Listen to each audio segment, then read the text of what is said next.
کے سلسلے کو آگے بڑھاتے ہوئے خبر شامل کرتے ہیں ملیشیا سے ہمارے بیورو چیف عثمان مہر رپورٹ کرتے ہیں۔ عالمی مبلغ اسلام پیرزادہ رضا ثاقب مصطفی صاحب نے ملیشیا کا دورہ کیا، جس میں انہوں نے پاکستانی کمیونٹی سے خطاب کیا۔ ان کا خطاب سننے کے لیے پاکستانی اور انٹرنیشنل کمیونٹی کی بہت بڑی تعداد موجود تھی۔ بعد میں ہمارے نیوز 4 کے نمائندہ خصوصی عثمان مہر سے خصوصی ملاقات کی اور ان کے ساتھ بہت محبت اور شفقت فرمائی اور اپنی خصوصی دعاؤں سے نوازا، اور آپ نے اپنے خطاب میں فرمایا کہ معنی امام راضی نے بیان کیا، اثر سے مراد نماز اثر ہے، کیونکہ نماز اثر انتہائی نازک وقت میں ہوتی ہے۔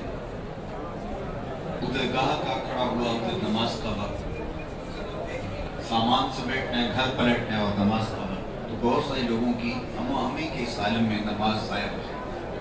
اس لیے غافل کو تنبیہ کی، تلاش رزق میں کہیں رازق کو بھول نہ جانا اور عصر کی نماز ضائع نہ کر بیٹھے۔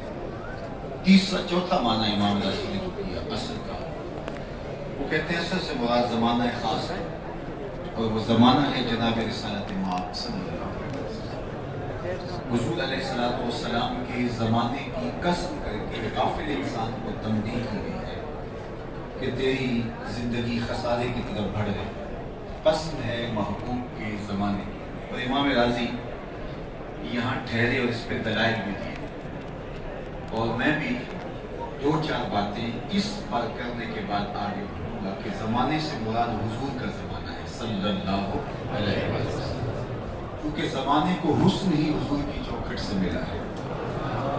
زمانہ وہی زمانہ ہے جو میرے حضور نے